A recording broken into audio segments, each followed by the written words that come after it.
Coming back for recovery. Update from time to time, I would rather live for a lie than die with the truth. You said my fate is at its end, but fate has chosen this path to resist everything for me.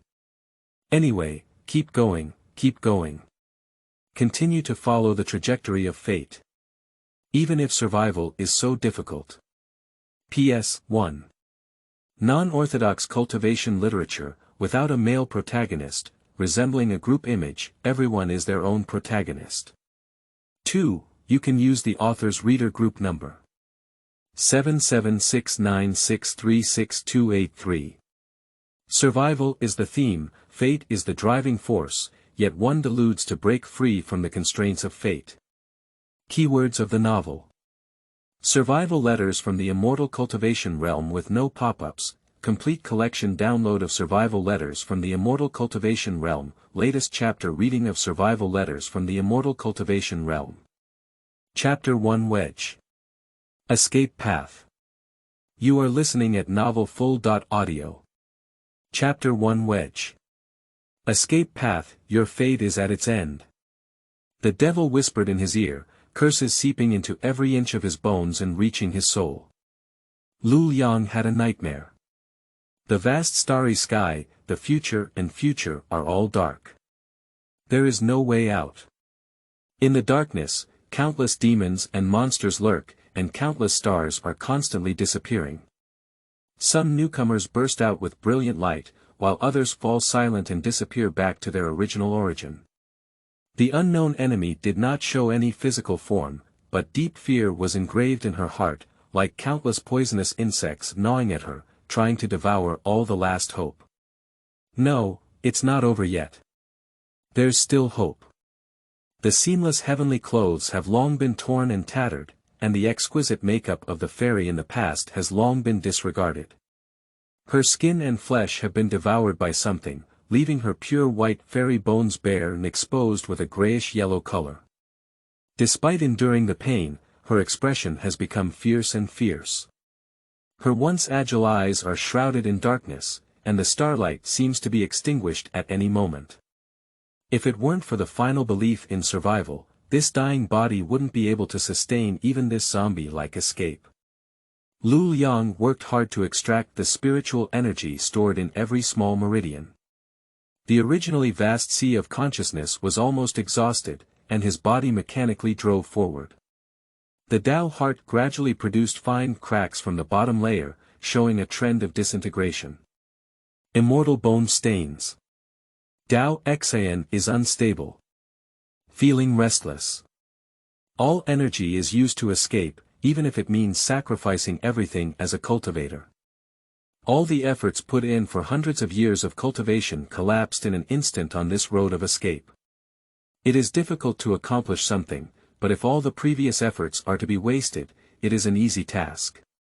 Liang gritted his teeth. Do you really want to give up? No, not yet. The fear in my heart gradually approached and oppressed my already overwhelmed heart. I found you. A seductive voice suddenly sounded in my ears, like a sudden explosion of thunder, or like the lingering sound of an empty valley, as if approaching a distance. Liang suddenly let out a thump in his heart, and after his body stiffened for a moment, he suddenly understood something. His footsteps did not stop, and he widened his eyes in fear and suddenly turned back. Darkness strikes. Awakened from a dream. Liang tightly grasped the fabric soaked in his own sweat in his palm, and on his pale skin, delicate blue blood vessels could be faintly seen. After a while, Liang finally regained his senses from the fear of his dream. He felt a bit uncomfortable with his sweaty and wet clothes sticking to his body. He casually wiped the sweat off his head with his sleeve, gathered his inner garment, and took the messy outer garment from the side. Without looking at it, he casually put it on. In this way, simply putting on clothes casually is not neat enough, and there is no conscious sense of maintaining an image that is not perfect or at least visible. The second one, it's not that he hasn't adapted to this kind of life, but he has no mood at all. Originally, I was just an office worker who was buried in work day and night, exhausted to the point where my life seemed to be left with only overtime. I choked on eating instant noodles and suddenly traveled to a world of immortals. Before I could react, I had some strange experiences and began my inexplicable journey of cultivating immortals. It was because of my curiosity that my cat died. Exploring the ruins of a great talent for cultivating immortals, I got into big trouble and was chased to death. Unexpectedly, I had to wear them again. Liang felt that he might have been on a collision course with time crossing. Although things like time travel usually happen, it's basically the protagonist, but she doesn't seem to have much of a protagonist's fate.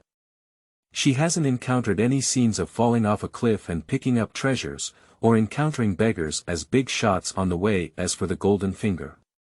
Isn't it too difficult to advance on the road to cultivation? If I have to say something, it's probably the author's day / fucking the dog. The second one was a useless beggar with no spiritual roots, and Liang's heart remained calm. Finally, he touched the tail of the wastewood flow. However, this time his golden finger was just a little red hand, and his luck was against the sky. He could always pick up good things and pick them up. As a result, a cultivator was able to pick them up and take them back to his cave as his disciple. Wait, it seems like it's reversed from the previous setting. Liang's heart is full of fluctuations. At that time, Liang was shocked in her heart. She couldn't understand why, even if she was a little useless and had no spiritual roots, even if she was a little lucky, how could he hold on to the thick legs of the cultivation ability that other cultivators could not reach? Staring blankly at the hands that extended towards him for a while, he seemed to have seen olive branches made of gold and jade in a daze. Liang's heart was full of doubts, and he immediately threw them out with ease. Why me? She didn't move, but instead the fairy took a step closer and lovingly touched Liang's dirty chicken coop head like the most ordinary person. She didn't mind dirtying her clothes made of unknown precious materials. The fairy smiled kindly and said, "Do you believe in fate?" Liang. Should I say I don't believe it? Seeing her not speaking, there was no reaction. The immortal showed no signs of annoyance and, as if lingering, ravaged Liang's small brain. He reluctantly withdrew his hand and used his immortal power to make luck appear. Pointing to the red line that appeared in their hands at an unknown time, he said seriously to Liang, "This is our fate, destined for us to be masters and apprentices." Liang raised his hand to look at the red line wrapped around the black and white index fingers of his little hand, and then followed the line to look at the red line on the immortal's finger in front of him. With a twitch of his brain, a sentence jumped out of his mouth without thinking. "Can I play with flipping rope?" The fairy clearly didn't expect that Liang's channel was completely different from her, and she was left speechless by this sudden nonsense, causing her perfect smile to freeze for a moment. However, she quickly regained her previous kind smile, feeling angry but still maintaining a smile, comforting herself with childlike words and answering Liang's questions seriously. "Well, that's not possible." After a pause, he patiently explained as he looked at Liang's slightly disappointed expression, "This is the red line of fate. Our two red lines are connected, which means that we are destined to meet and become masters and disciples. Come with me, you will be my only disciple from now on. Once memories are unlocked, they surge out like a flood." Liang slowly walked through the winding corridor and looked at his reflection, disheveled, from the clear lake water next to the wooden corridor. He chuckled loudly. "If Master sees me like this, I'm afraid he won't be able to avoid another scolding. A daily routine scolding. Despite this, I still persist in teaching and never change. Thinking about it, I am truly an unworthy disciple. Looking back on the years I spent with my master, although I was always restless and noisy, I felt particularly satisfied in my heart. Time is quiet, that's all. Even if there is no hope of re-entering the immortal path, the care and love of the master truly exist. The curve that rises from the corner of my mouth becomes gentler as I think about it. If only it could continue like this. By the way, I haven't asked what your name is yet. Although I can get to know it through some means, I still want to hear you say it yourself." Because you will be calling me Master in the future. My name is Liang. It's going to rain, my mother wants to get married, it's not against fate, perhaps it is true that there are unpredictable circumstances. A sudden gust of wind arose. The sudden gust of wind almost swept Liang's small body into the sky. She barely hugged the pillar in the corridor to avoid being blown away, and even so, her body swayed like a broken kite in the strong wind. The powerful immortal power swept over like a mountain and a sea, passing through a calm lake where huge waves shattered exquisite pavilions and towers. The debris was further crushed into small particles in the wind, and the location of the immortal mansion was shaken by the earth. In less than a stick of incense, it was already a desolate ruin. Liang was blinded by the sandstorm and couldn't see exactly what had happened. When everything settled and her thin body fell heavily from the air, she struggled to stand up. The sight of the broken wall and debris in front of her almost made her brain crash. What exactly happened here? Where's the master? The clothes he was originally wearing were even more ragged and dilapidated. The cold wind poured in recklessly, causing Liang to shiver fiercely. A cold breath rushed up from his soles, giving rise to bad speculations. In a hurry, I looked around and saw that the land not far away was covered in cracks, with a large pit in the center that seemed to hear the faint sound of the wind coming from there. Liang heir. Disciple. Escape. Struggling to distinguish a few words from the small and broken sounds, Liang stumbled and ran to the edge of the big pit. Looking inside, the dying person in the center was her master. Is it the enemy who came to seek revenge? But it's been so long and my master hasn't told me anything about this aspect, killing and looting. Master has a good reputation in this immortal realm for a long time, and he has never gone out in recent years. He has never heard of any exotic treasures in his possession, and he is just a methodical cultivator, although he has achieved some success in specializing in the path of cause and effect. Liang's thoughts were full of twists and turns, but he couldn't find any clues that led to his master's death. Unconsciously grasping a piece of gravel, the fingers gradually gathered tightly, and the sharp part of the stone pierced the palm, bleeding profusely. I am completely unaware of the pain that connects my fingers to my heart, but my body does not stop fighting/shivering because greater danger is imminent. Something's coming. Danger, extremely dangerous, maybe he'll die. Her body kept giving Liang warnings, but she still shook like a sieve and couldn't take a step. Her master's dying instructions still echo in her ears, she wants to live on her own. But now, she may have to let her down again. Is it the person who killed his master? He's back again. Do you want to eradicate the root cause? His heart beat faster, and Liang struggled to lift his upper body. Beads of sweat, big as beans, rolled down his arms, cheeks, and chin, falling into the soil and soaking into a dark color. She supported herself with her arms and struggled to lift her head. At least to see how she died. In the previous life, there was such a regret that death could only be attributed to fate, so this time between the electric light and flint, she saw a bright star in the distance. A brilliant light exploding, engulfing the entire star where the immortal mansion was located. It's light I can't escape. At the moment when his consciousness returned to chaos, Liang seemed to hear a male voice, although his voice was as pleasant as a heavenly melody, it was a deadly king of hell. Oh. There's a little bug here. Let's go die together. End of this chapter. Chapter 201. Awakening and the King of the Big Stomach. You are listening at novelfull.audio. Chapter 201.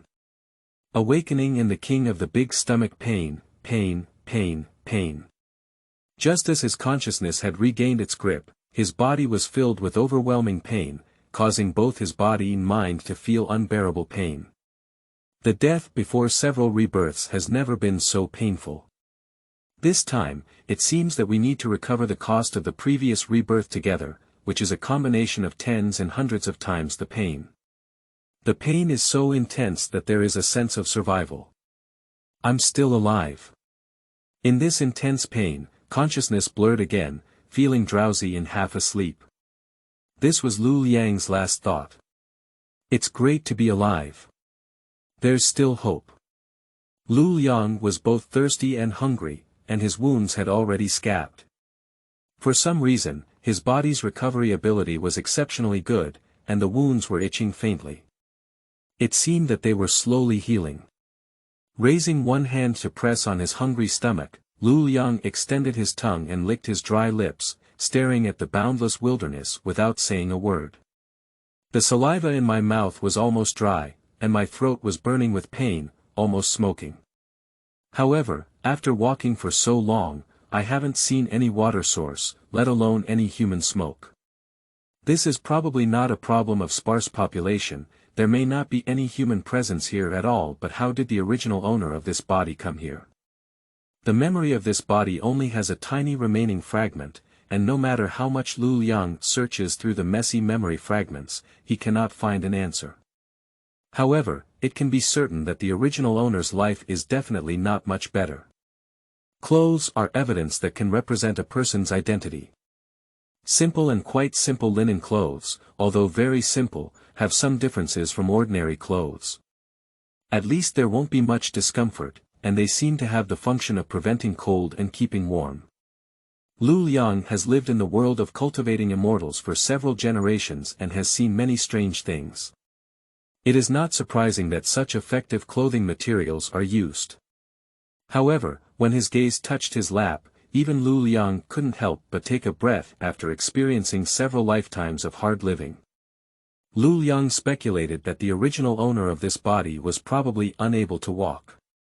When he woke up, it took him half a day to barely try to control the muscles in his legs for movement. But it was only by moving. When he finally took control of his legs and slowly supported his body, he took his first step in his life. There was not much flesh in the legs, they were dry and thin like a pair of chopsticks, almost not like human legs anymore. There were also some slightly foul-smelling wounds that had not been changed in a long time wrapped around the ferocious wounds. Lu Liang could see the terrifying appearance of burnt black flesh and blood mixed together with a little opening. This was definitely not a congenital deformity, but someone deliberately did it. It's a bit cruel to let such a 12-year-old girl be treated like this, no matter what secret it may be. In this situation, she was probably abandoned in this wilderness and left to fend for herself. Oh my goodness, I see. Lu Liang sighed silently. Perhaps it was because of the unique recovery ability of the original owner of this body that he was able to live a lifetime on this body. Therefore, the opportunity to live for oneself becomes even more precious. I have never been to the underworld, and I don't know if there is reincarnation. There are still many things to do in this world. Since I am reborn, I must live well. If several lifetimes of tragic death are destined, then I must do my best to seize a glimmer of life from fate. The cultivator claims that the cultivation of immortals was originally going against the sky. The Book of Changes states, the number of great beings is 50, and their use is 9 out of 40. The only thing that escapes is a glimmer of vitality. It's really difficult for me to catch this glimmer of vitality. With a secret determination, Lu Liang clenched his fist, but looking at the still hopeless future, he couldn't help but feel a bit disappointed in his heart. Master's last sentence was to make oneself run away quickly. Even though she was already furious, when she saw Lu Liang, she was still thinking about the life and death of her disciple. But the result was still discovered, and the sentence in the dream, "Your fate is at an end," seemed like a blow to the head. I have had countless nightmares one after another, and I usually have nothing to do. When I wake up in the middle of the night, I can always see my master's worried face. Nothing happens usually. Why is this time? Lu Liang's nose was a bit sour, and he stubbornly sucked in, trying not to cry. Master has said more than once, you must live well. At this time, I miss the days when I lived with my master before. Oh, my crow mouth, don't stand the flag too high. After stopping and resting for a while, there was still no significant improvement. What should be thirsty was still thirsty, what should be hungry was still hungry. It was not of much use. Lu Liangma tightened his belt and gritted his teeth as he continued walking away from the sun. I have traveled again, master. Is this considered escape? Time passes through mechanical walking. I don't know how long it took, but Lu Liang finally saw a withered tree that had been growing crookedly in a desolate area. Despite its crown falling to the ground, it was already lifeless, and its bare trunk and skin were pitch black, looking very terrifying. Lu Liang put in a lot of effort to break a branch that was about the same thickness, hoping to barely use it as a cane. Almost exhausted, Lu Liang leaned against the trunk of the tree to take a break before continuing forward. However, as soon as he leaned against the trunk, his eyelids began to fight. In no time, he closed heavily and fell into a deep sleep. She is really too tired. After waking up from rebirth, she never ate or drank and kept trying to walk. This instance is a weak girl's body, and if it weren't for her strong body recovery ability, she would have been overwhelmed long ago. There is no peace in sleep.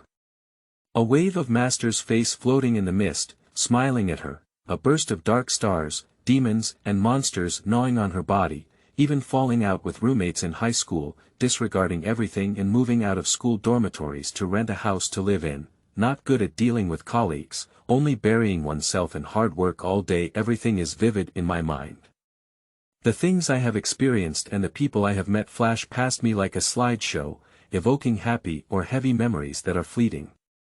Living is really hard, but if I don't live, I won't be able to meet the people who give me warmth. I am an ordinary person, and when encountering extraordinary things like traveling, I will do my best to survive in the cruel world of cultivation. I have no relatives, and I don't want to be the protagonist. I have the ability to breathe the wind and rain, move mountains, and fill the sea, but I just want to live. Time flies exceptionally fast in sleep. Lu Liangyu's eyelashes trembled slightly, and he lifted his eyelids slightly. He waited until he had adapted to the sky before fully opening them. At first glance, I noticed something was amiss, but my body instinctively jumped up and tried to retreat. With my back against the tree trunk, my inertia hit my head directly. After sleeping for a while, my accumulated energy was exhausted in excitement, and my hands and feet were too weak to move. Sitting paralyzed on the ground with his back against the trunk of a tree, he finally regained consciousness from the dizziness of hitting his head. His messy mind was thinking that a bag might have hit his head, and he tried to open his eyes wide to stare at the young man in front of him and the knife in his hand, which was shining with cold light. Lu Liang's heart suddenly sounded an alarm. Isn't it, just reborn and dying again? Puff. Watching the girl's clumsy movements hurt himself, the boy's originally tense expression instantly shattered his strength. He wanted to laugh and thought that the girl in front of him was a girl, but had no choice but to hold back. The other hand, which was not holding a knife, covered his mouth and shoulder, shaking uncontrollably. Ha! This plot development is not quite right, is it? Lu Liang was a bit dumbfounded, just staring blankly at the young man with a bewildered face. At this moment, the sun has gradually set in the west, and the distant clouds have been dyed into a brilliant color. The round fireball has gradually fallen into the distant horizon, stubbornly releasing its final radiance as if revealing its own sense of existence. The young man stood against the light, unable to see his face clearly. The sunlight outlined his tall but not very thin body, casting a shadow over Lu Liang's body. The young man finally stopped laughing. Just as he was about to take a step forward, he stopped in place again. It seemed like he had to put the knife in his hand and put it in its sheath. Then he reached out a hand and handed it to Lu Liang, speaking with a clear voice. He had not yet reached the age to change his voice, and had the youthful energy of a young man. I'm really sorry about that just now. Hello, my name is Yu Gaisai. Lu Liang stared at the hand for a while, not fixated on the unnamed kindness emanating from the sudden stranger towards him, but because, Gu. His stomach began to scream at the right time, and Lu Liang struggled to speak the first sentence without blushing or jumping, his voice hoarse and unpleasant. Do you have anything to eat? Lu Liang nibbled heavily on the dried meat, occasionally picking up a water bag and pouring a mouthful of water. He didn't care about the water, leaving clothes soaked in his chest under his chin, and quickly swallowed it whole. Yu Gaisai was stunned as she watched the thin and weak girl eliminate all the food he had prepared for 7 days. After taking a sip of water, she choked and didn't drink any more.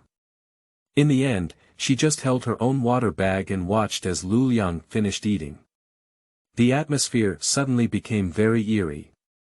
Time passed by in such an eerie atmosphere, and Lu Liang lifted his head and grabbed the water bag, flipping it over until he poured the last drop of water into his mouth.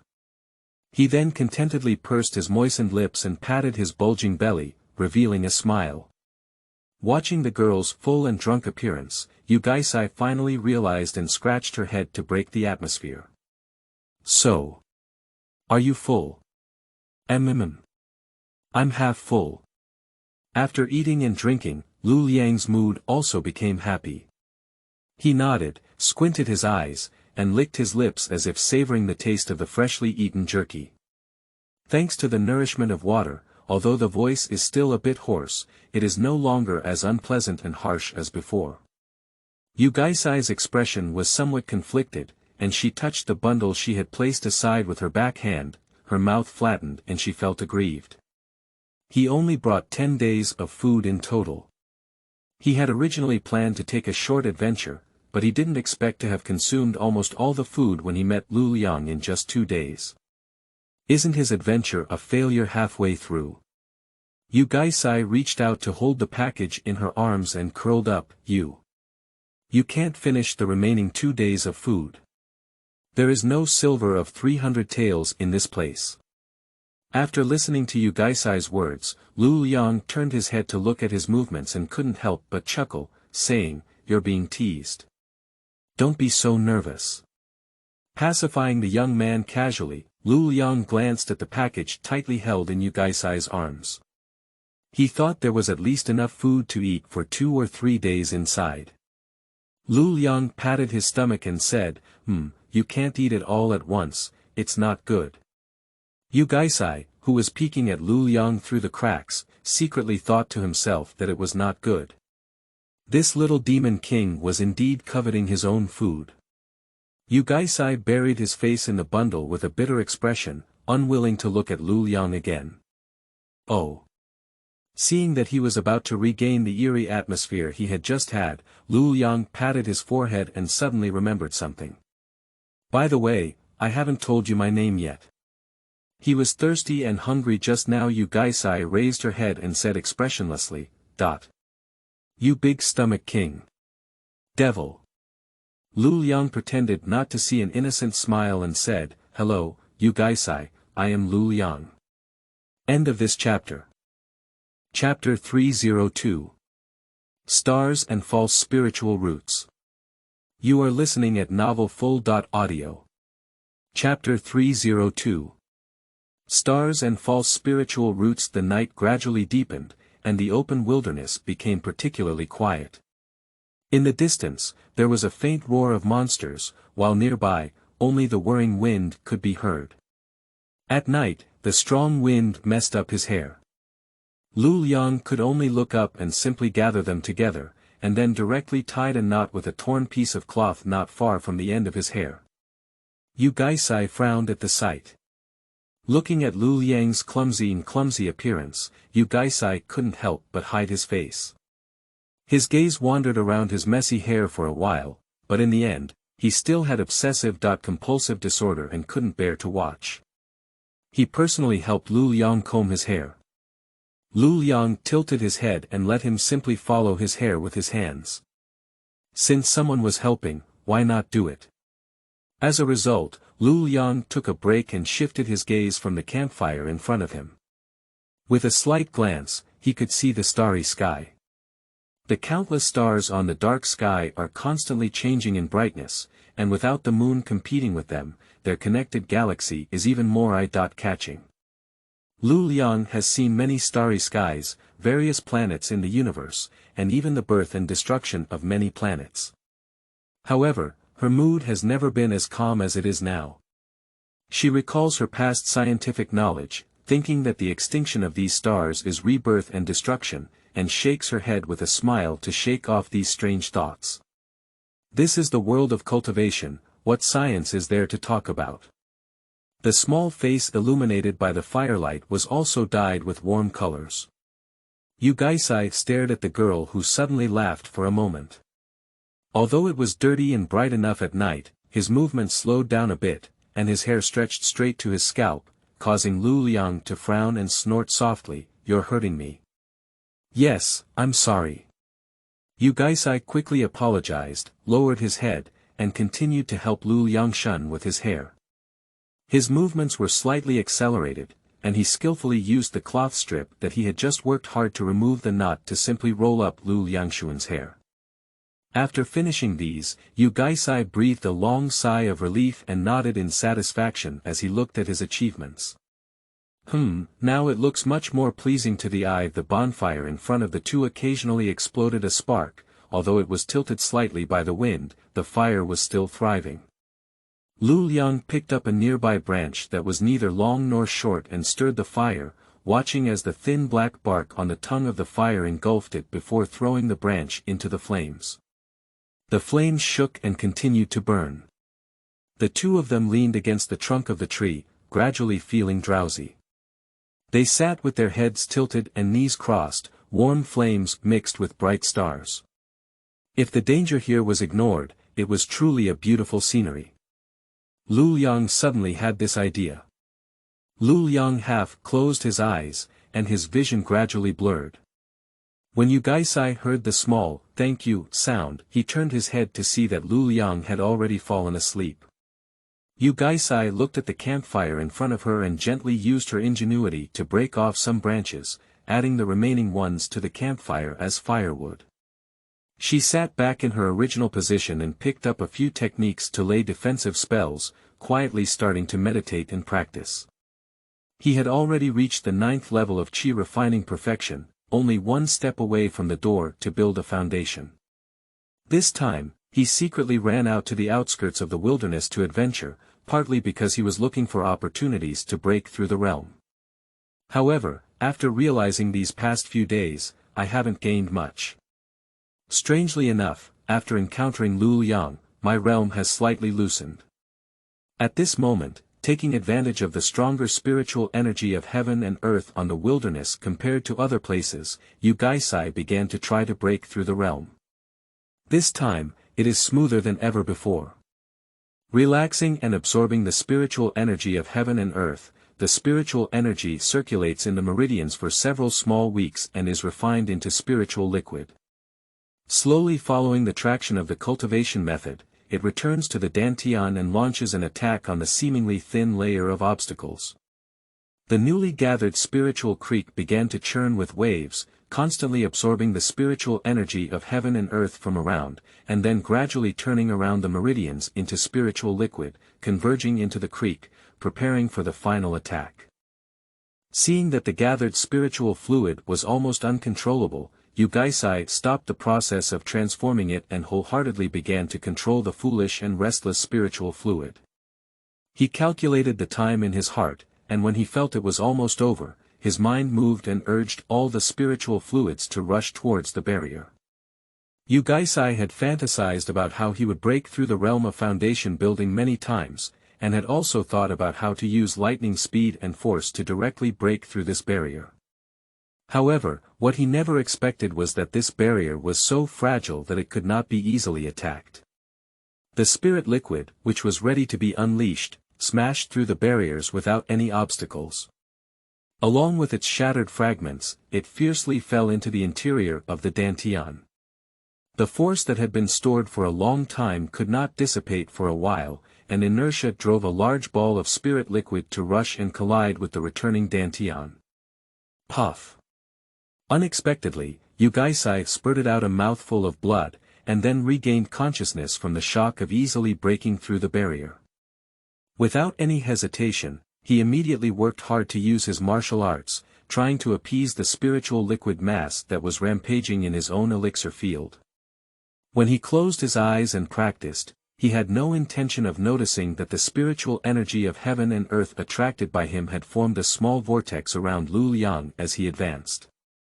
He constantly called for more spiritual energy from heaven and earth to merge together, and then turned into a wisp of spiritual smoke that was like substance, gradually merging into Lu Liang's body through his pores. As a party involved, Lu Liang only frowned and muttered a few dreamy words unconsciously, seeming to have another nightmare. The sun poked its head out from the eastern horizon on time, shining its radiance once again on this land without hesitation. The rebellious spiritual energy of heaven and earth gradually fell silent and returned to its previous state, while Yu Gaisai also opened his eyes at the same time. His eyes seemed to flash in an instant. After mastering the technique, Yu Gaisai clenched his fist with excitement. Even though he had almost made a big mistake and put himself in a more dangerous situation before, at this moment, the joy of advancing to the foundation period still dominated. He raised a smile, the corners of his mouth constantly widening. If possible, he didn't mind grinning to the roots of his ear. The spiritual liquid in the dantian had already solidified into a green platform, accompanied by spiritual liquids of varying shades of green floating up and down. The quantity was not small, and his foundation was quite solid. This is the symbol of his spiritual roots in building foundations. The spiritual energy absorbed and transformed by him in the future will converge near the foundation building platform. When it accumulates to a certain extent and breaks through a few small stages, it can advance to the golden elixir. This is almost the height that cultivators in this world dream of.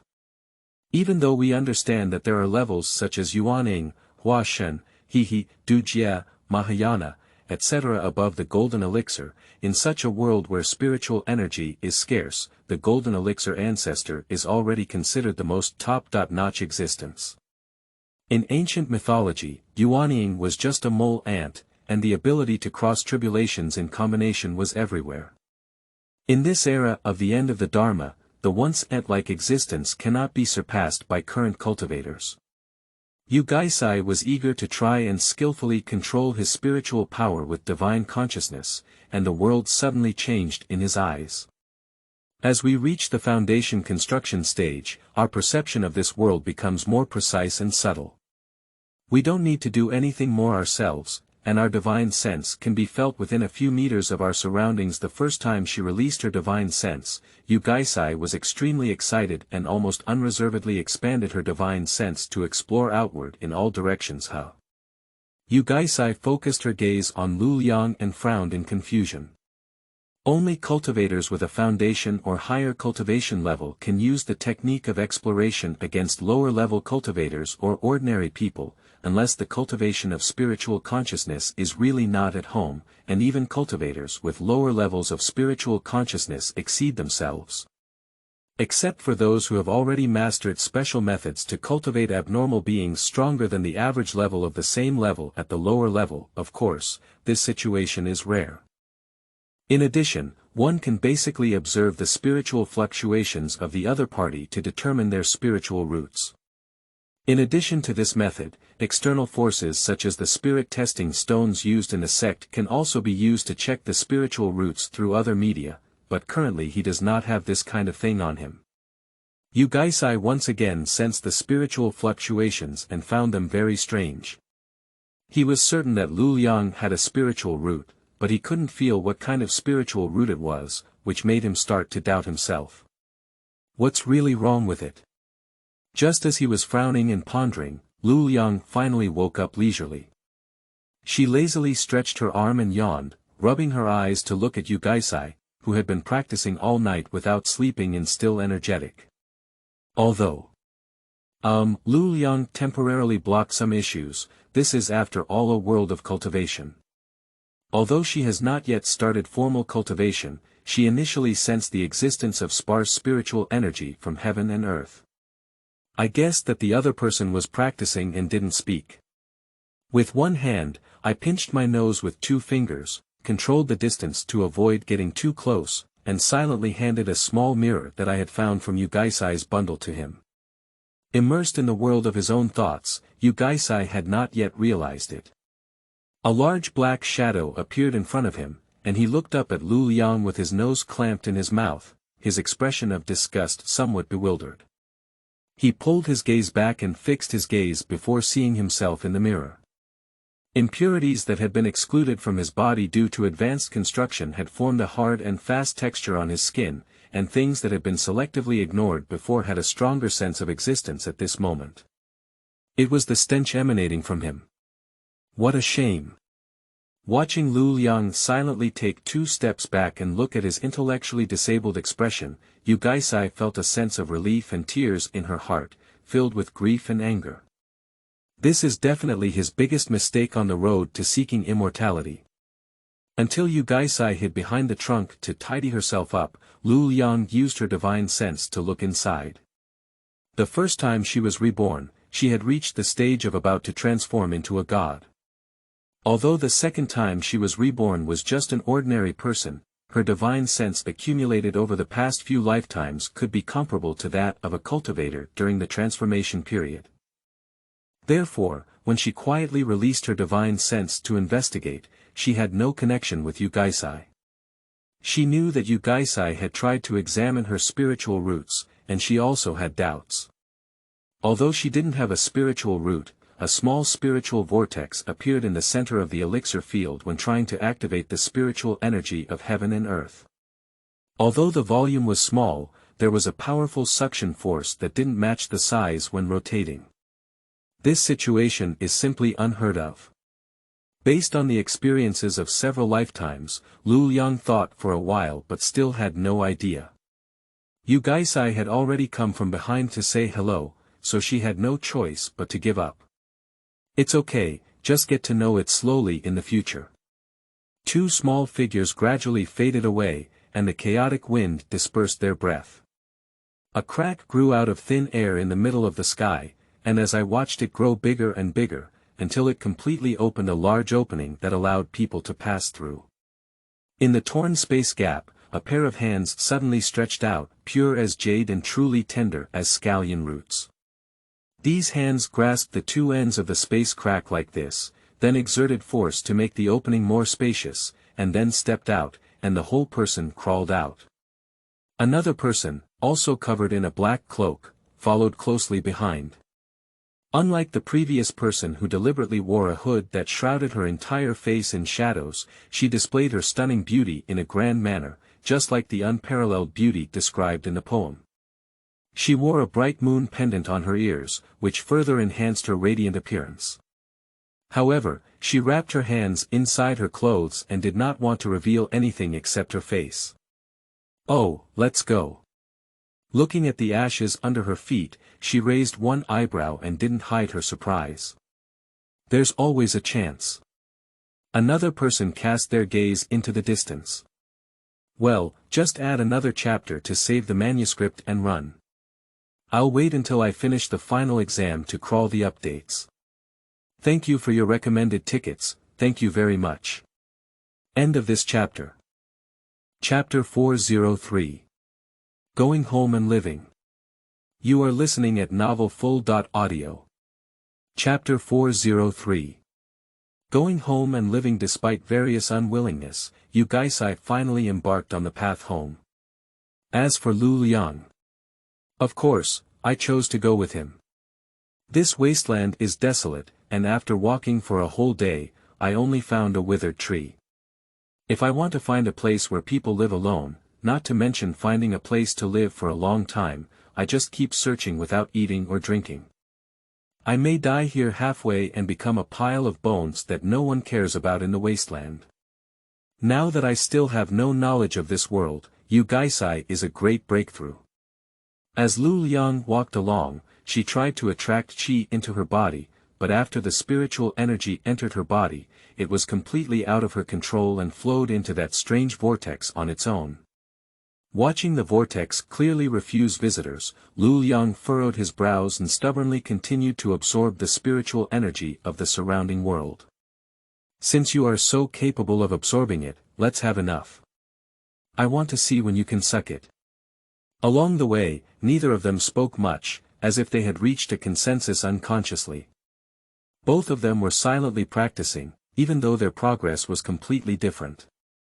Within the boundaries of the wasteland, although the spiritual energy of heaven and earth is not strong enough, it is still abundant enough. 2 days later at dusk, I was finally able to see a small black dot on the horizon in the distance. It was a small town. Lu Liang just walked behind Gaisai, and most of his thoughts were focused on cultivation. It wasn't until a certain step crossed a dividing line that the spiritual energy of heaven and earth that he could feel suddenly decreased dozens of times. It was then that Lu Liang suddenly realized that he had already left the wilderness. Lu Liang stared at the clearly defined land beneath his feet, lost in thought. Something's wrong. Generally speaking, the spiritual energy of heaven and earth is basically constant. Like the cultivation world and the first life that Lu Liang once lived in, the amount of spiritual energy in heaven and earth is much stronger than in the wilderness.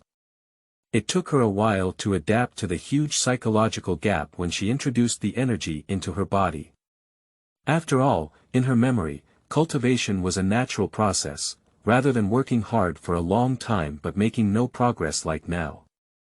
And now, the boundaries between the two pieces of land under my feet are clear, just this little distance seems like a cloud and mud separation. The amount of spiritual energy in heaven and earth varies from heaven to earth. The spiritual energy content in non-wasteland realms is pitiful, and Lu Liang suddenly sympathized with the cultivators in this world. Such a pitiful amount of spiritual energy in heaven and earth can only be built after hundreds of years of cultivation, right? Oh, no, can we still go to the wilderness? The woman who was originally looking forward to the big stone under the tree in the distance had already arrived at their side in an instant. Before that, Yu Gaisai took a few steps back with a feeling, trying to escape. However, it was of no use and there was still no resistance. She was picked up by her ear. Lu Liang looked up with some surprise at what was happening in front of him, temporarily setting aside his doubts. Yu Gaisai, who was lifted up by her ears, had already left the ground with her feet, kicking her legs like a rabbit caught in its ears. She tightly hugged the woman's arms with both hands, tears almost overflowing from her eyes with a tearful expression, and cried out in pain, "Mother, mother. It hurts. Be gentle. Mother." Lu Liang raised his eyebrows and looked at the woman in front of him. Although her hair is disheveled in the shape of a woman, there is not even a wrinkle on her face. Her willow eyebrows are as delicate as those of a distant mountain, and her cherry lips are not spotted but red.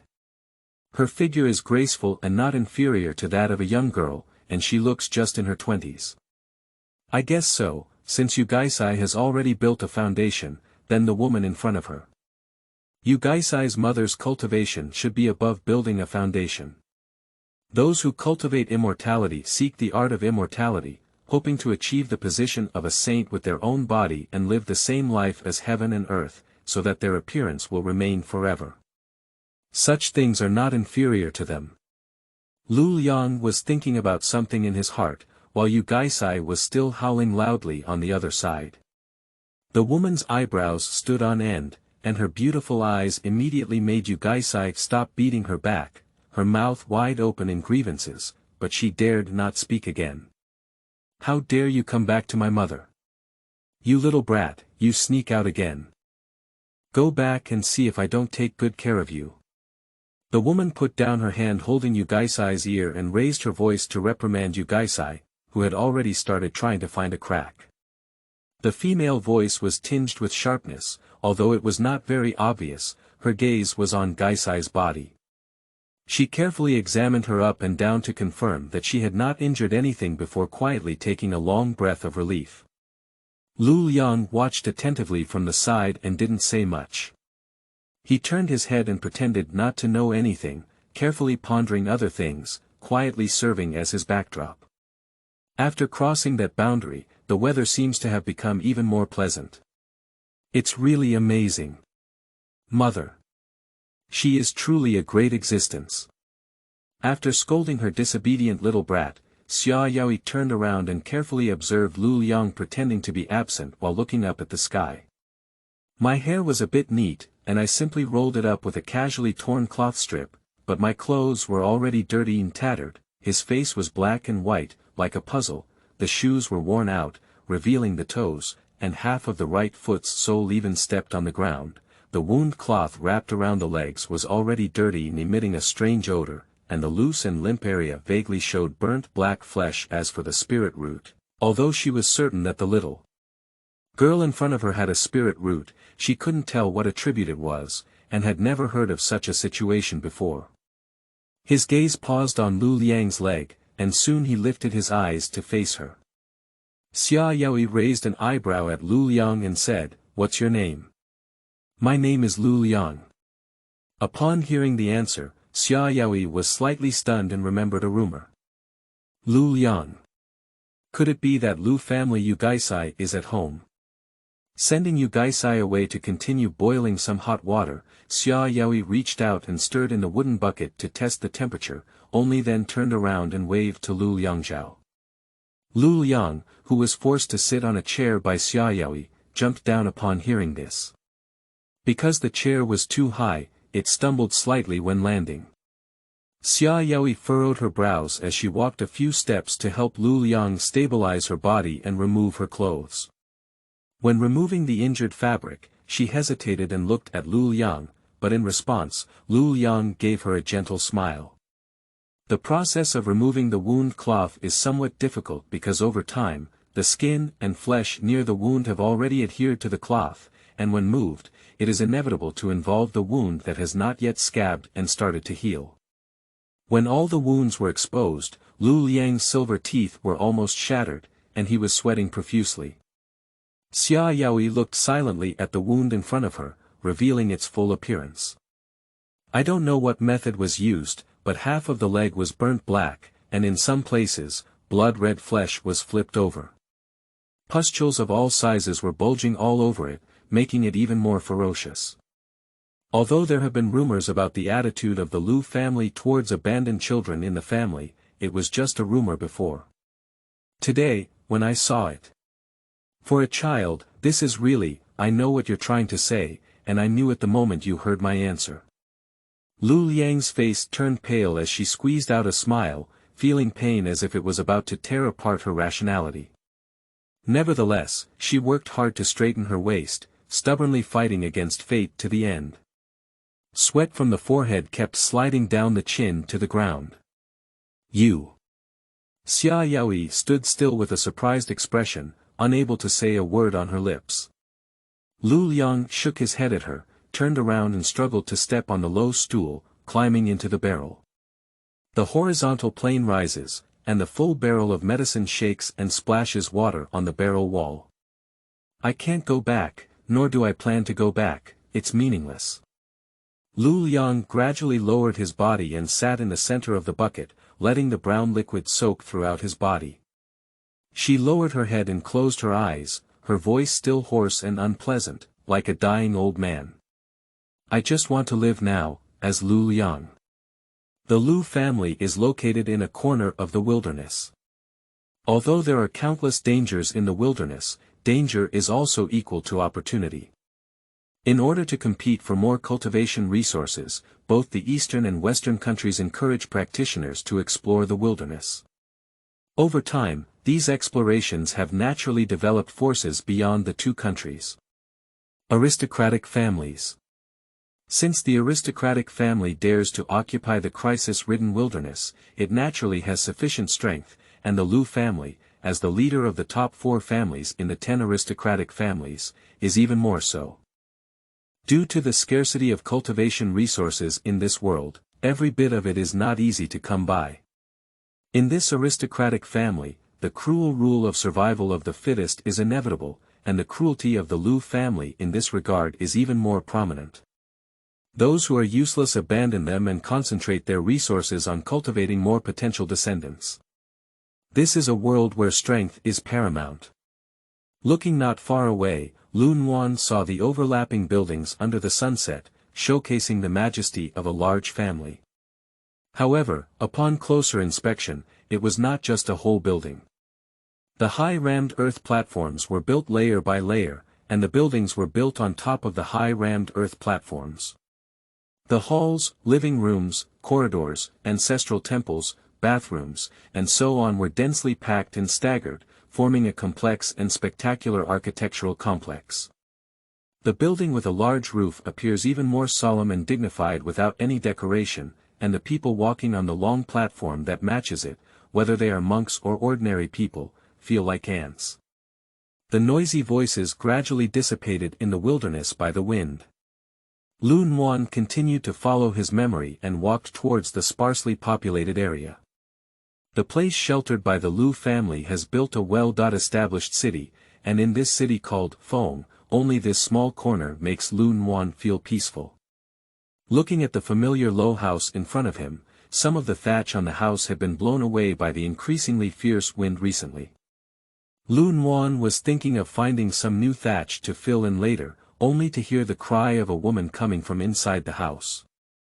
He twisted his eyebrows and immediately pushed the door open and walked in. "Mother, don't cry anymore."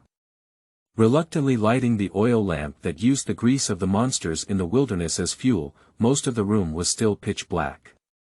Lu Nuan's gaze instantly locked on the woman hiding her face and crying in the corner. He wanted to comfort his mother as usual, but suddenly realized something was wrong. Turning my head to take a closer look, the room was full of chaos. "Mother." Lu Nuan turned around and shook the woman's shoulder. After accumulating fatigue for a long time, her eyes were bloodshot, but her voice trembled a bit. "Mother, where is the coolness?" Lu Nuan will never forget this scene in his lifetime.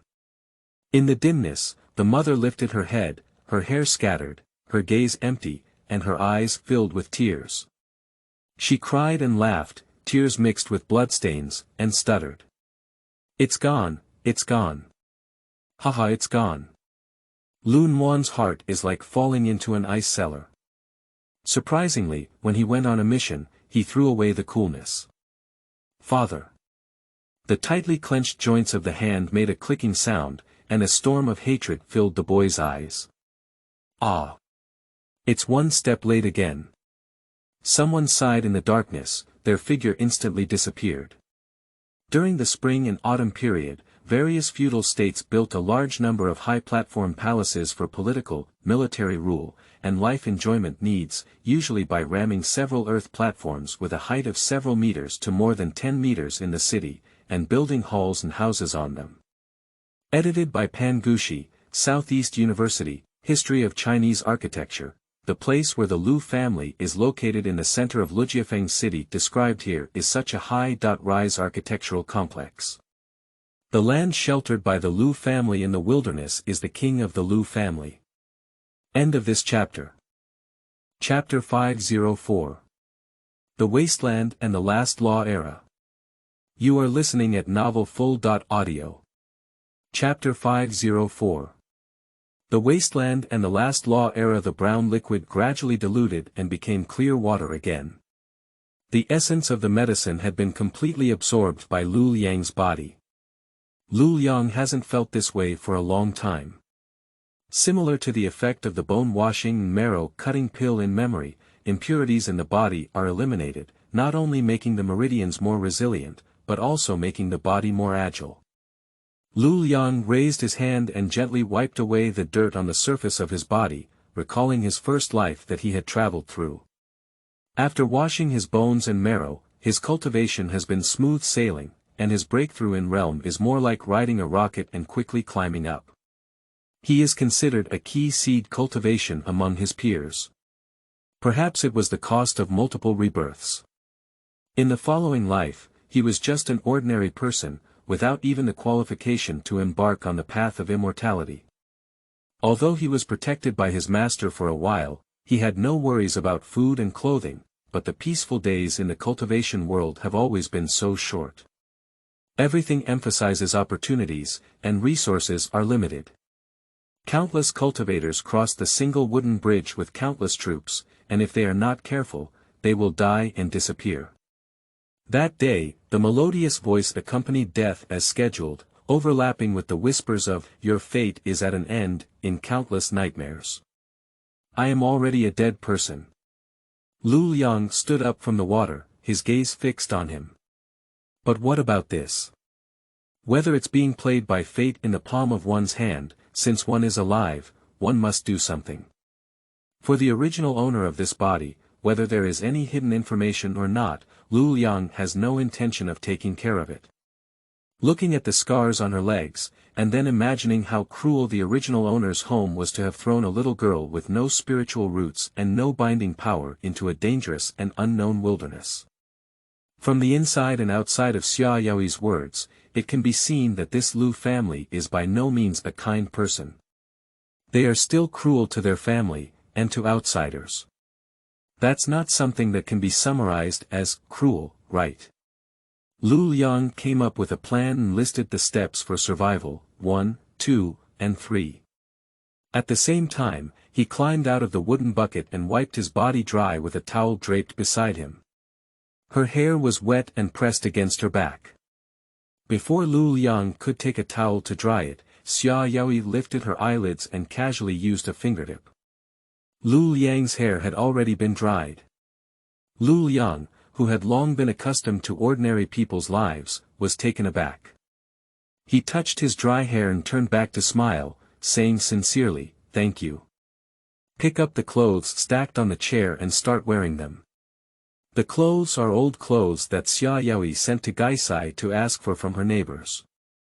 Although they are old clothes, they are also washed clean. The light blue color also perfectly complements Liang's temperament. When her face is expressionless, it appears even more cold and indifferent. Putting on her clothes, Xia Yaoi leaned over and touched her chin, nodding and saying, "Well, sure enough, girls should tidy up a bit." She originally wanted a well-behaved and clever girl, but unfortunately, she didn't meet her expectations and gave birth to a boy. Moreover, the stinky boy didn't listen at all. Xia Yaoi sighed in her heart, and Yu Gaisai was not at all restless. He really inherited his father, and his restless nature was the same. He always wanted to go on adventures, and his father never returned. He had been waiting here for so many years, but what could he do? He still chose to forgive him. Unconsciously, it has been so many years now. If this kid runs out again, shaking her head and dispersing the idea, Xia Yaoi laughed at herself. If it weren't for my identity as a cultivator, I wouldn't have lived such a peaceful life in the past decade or so. This remote town is the closest place to the wilderness on the eastern continent, and also the most mixed place of fish and dragons. Most of the cultivators here are not as prosperous as big cities in various countries, but it is also a place that many people dream of. Ordinary people who have committed crimes can escape here to serve the cultivators in exchange for their protection. For some cultivators who have defected from their sects, this place is also suitable for hiding their identity and living anonymously. Just like their family. Following Xia Yaoi's instructions, Liang put on his boots and then turned around in place. His flowing clothes seemed to have become the same Liang fairy again. However, time has passed and things have changed. After turning her head twice, she found that Xia Yaoi was once again trapped in her own world and didn't even look at her. Liang had to gently pull her sleeve. "Aunt Xia, I don't remember many things anymore. Can you tell me about this world?" Liang obediently called out to Xia Yaoi, which was her previous request.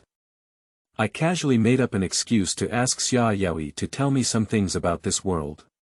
Before I can figure out how to live my future life, I must understand this world. Xia Yaoi regained her senses and happily agreed upon the sound of Aunt Xia with a smile on her face. Although Xia Yaoi was a bit hesitant about some secretive matters, Liang still learned a lot from her words. This world, according to ancient texts, is called Qinghuan Small World. In ancient times, the spiritual energy of heaven and earth was strong, and many cultivators were able to ascend to the upper realm through enlightenment. However, for some unknown reason, the spiritual energy of heaven and earth quickly decayed in a very short period of time, reaching an extremely low value before gradually slowing down. Until now, the spiritual energy of heaven and earth in the air is extremely thin, making it difficult for cultivators to improve their cultivation and progress. In today's world, reaching the level of the Golden Core ancestor is already considered the pinnacle of cultivation.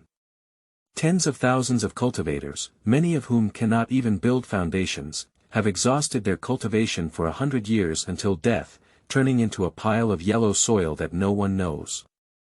The cultivation world refers to this as the end law era. It can be said that, but apart from human cultivators, demon cultivators are not affected by the depletion of heaven and earth spiritual energy. They still progress rapidly in their cultivation and dominate on one side. So a strange situation arose in this world, where cultivators generally had low cultivation levels, while demon cultivators had deep cultivation levels. Some demon cultivators were willing to integrate into the human world and live like humans, while others occupied mountains and became kings, allowing humans to become slaves and engage in their own violent rule. Gradually, humanity suffered unbearably under the oppression of demon cultivators. Whenever there was oppression, there would inevitably be resistance. At an opportunity, someone finally rose up and joined forces with many fellow countrymen who were also suffering, as well as some demon cultivators who were leaning towards humanity. Together, they overthrew the violent rule of oppressing human demon cultivators and established their own kingdom. This is a bloody history and also an epic of humanity uniting for survival. A few words, but behind it are many heartbreaking memories. It was a dark era. Nowadays, there are two kingdoms in this world, East and West. Although they are located on the same continent, the land roads between the two kingdoms are almost impassable due to the existence of the Wasteland, a place where life is extinct. People in this world have long realized that the world they live in is round. On the other side, the Eastern and Western kingdoms face each other across the Sea of Creatures, and maritime trade is quite developed. As for some scattered small islands in the sea, except for some that have been well built as transfer stations, most of them are deserted islands without people and are ignored. After listening to Xia Yaoi talk for a long time, Lu Liang almost outlined the world. Or rather the map of this planet. In his mind, because he once lived in a world of technology. Although his memory was a bit blurry after a long time, understanding this kind of thing was not difficult at all. Xia Yaoi finally talked about the Wasteland. Lu Liang became a bit excited and looked up with a bright and lively gaze. This planet with only one continent, the wilderness, is located between the two kingdoms of the East and the West, accounting for the vast majority of this continent. If we compare them with other worlds, the human survival area in this world is really too small. The Wasteland has no special name, it's just called Wasteland. It's not that there is really no human activity or trees or weeds above it, and even its edges and hinterland have steep mountains and deep canyon landforms, but because it is full of danger. On a flat plain, it is full of weeds and some strange plants all year round. I don't know where its center is, and strange things often happen. It is for the wilderness. For example, someone once saw a black hole suddenly emerge from the earth that couldn't be seen to the bottom, and just one glance seemed to be about to devour a person alive.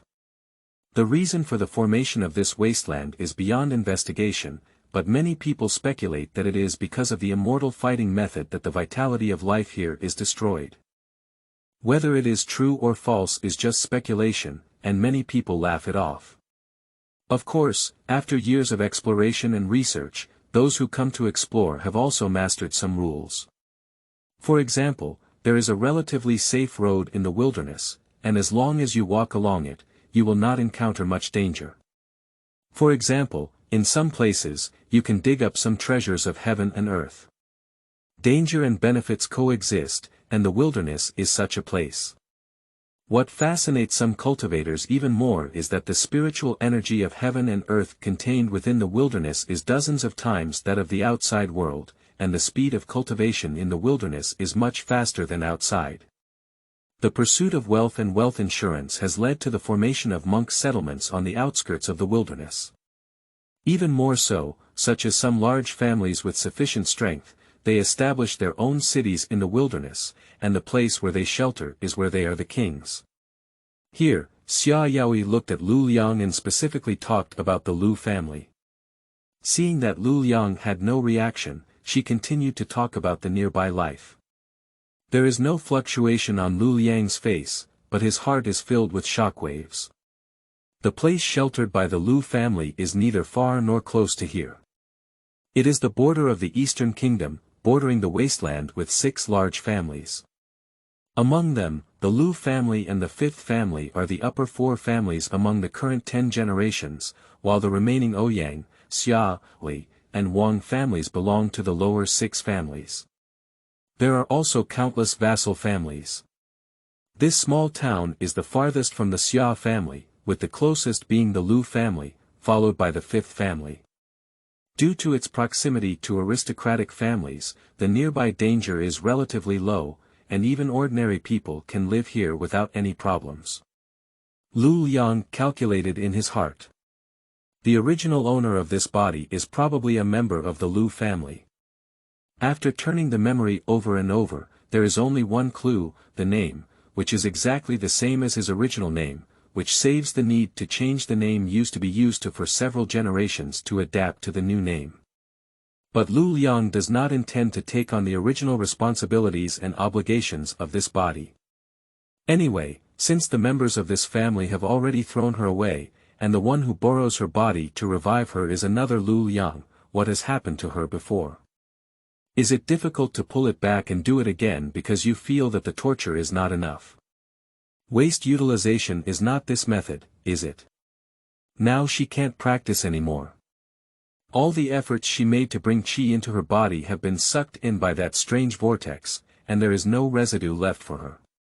Even if she is furious, there is no place to vent her anger, and she can only let it go. The only problem now is to first consider the issue of survival.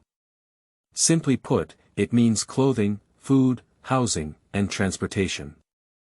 Xia Yaoi had just finished talking about the local customs and traditions, paused for a while, hesitated for a while before making up her mind to look at her and say, "What do you plan to do after this?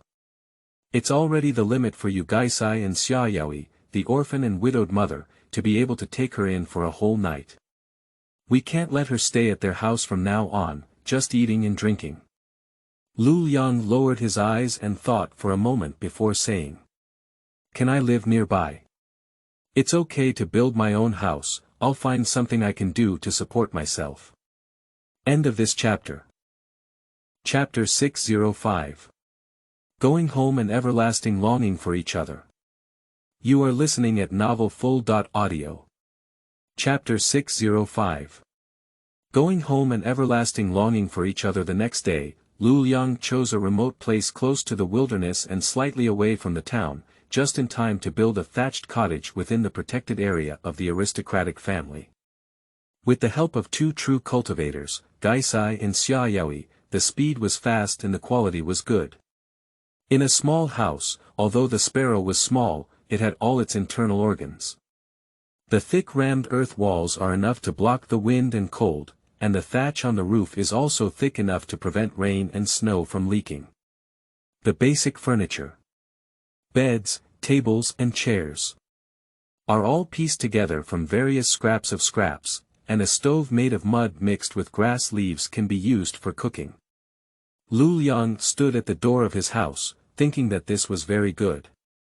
She sincerely appreciates Xia Yaoi and Yugaisai's mother and son for helping her with so many things, completely out of goodwill. From this point of view, they are really good people. Lu Liang kept saying thank you and sent the mother and son good person cards in his heart, sighing that there are indeed many good people in the world. Watching the 2 figures disappear, Lu Liang entered the room, closed the door, climbed onto the bed, and wrapped himself tightly in a warm, although slightly worn, little quilt. Lu Liangchang breathed a sigh of relief. After a tiring day, he could finally take a break. He wanted to live here and plan well tomorrow. It won't take a moment to fall into a deep sleep. The defense formation arranged by Xia Yaoi outside the room lit up, and a seemingly thin layer of egg-like protection appeared in mid-air, enveloping the entire range of the room.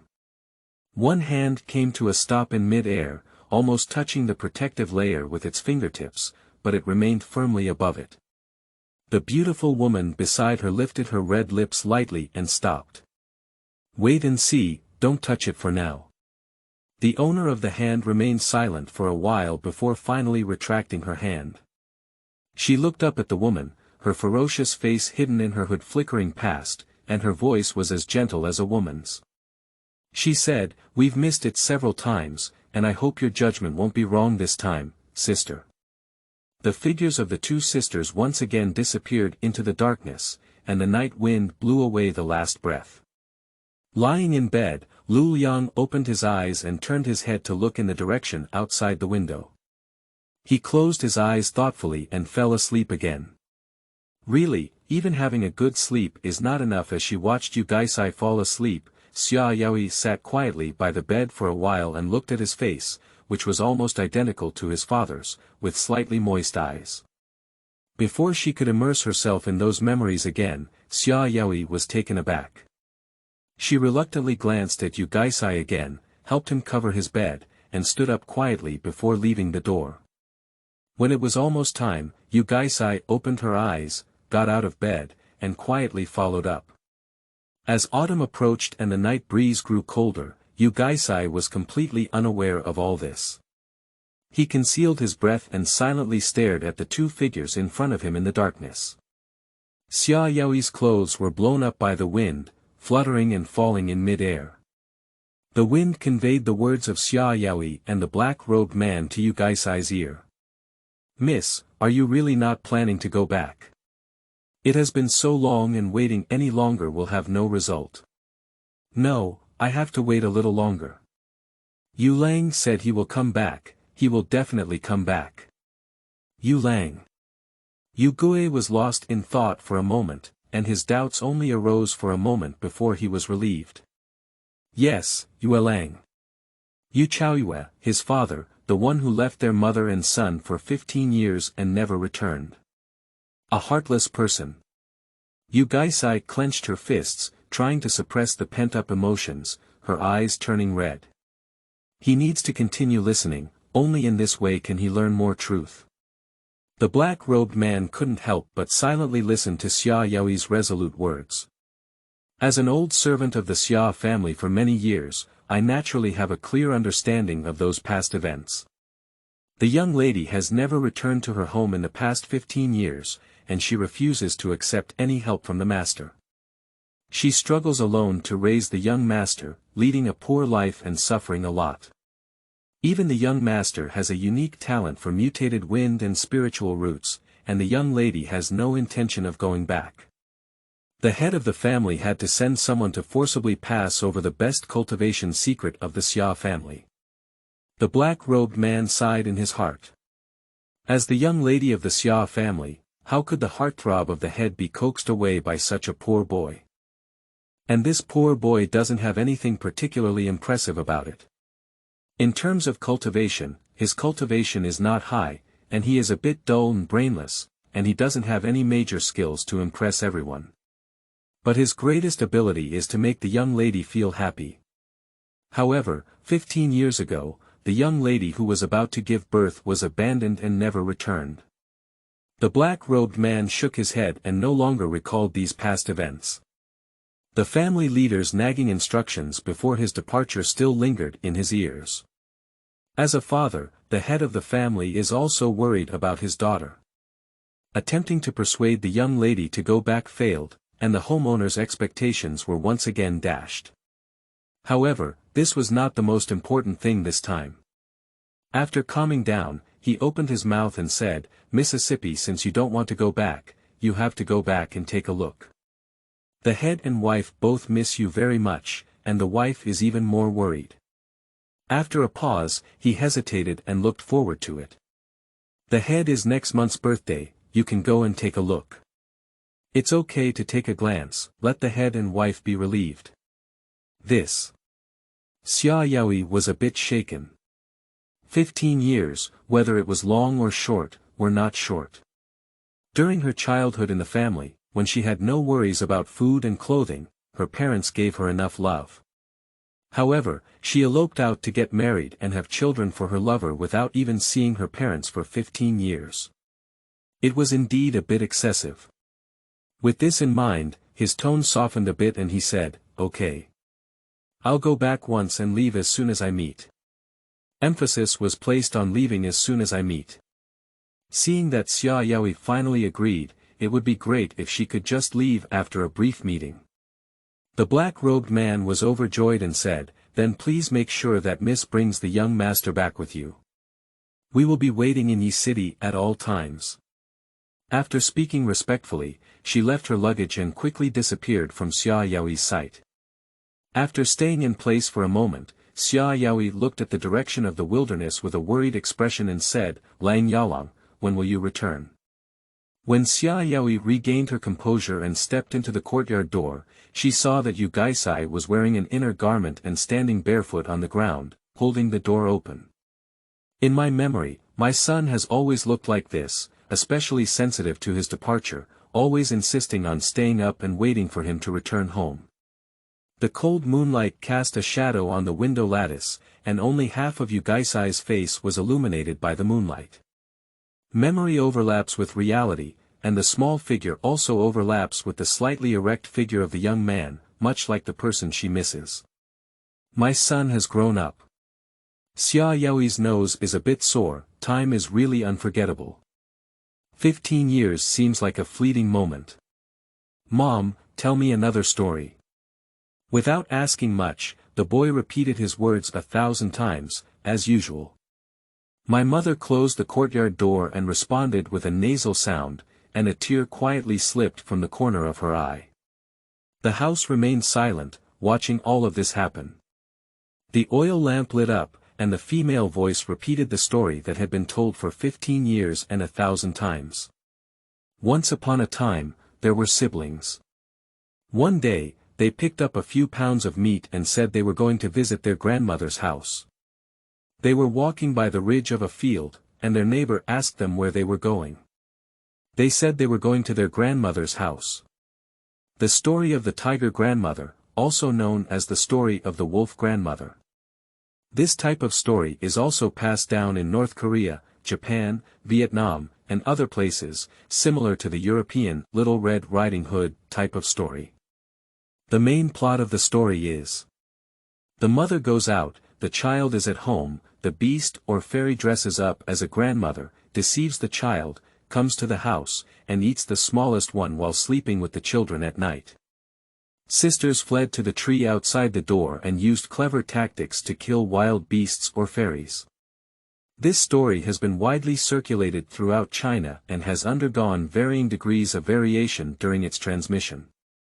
There are many different names for beasts or fairies. The story of Shixian recorded in Huang Jijun's biographies of tiger women during the Qing dynasty tells of an old mother tiger.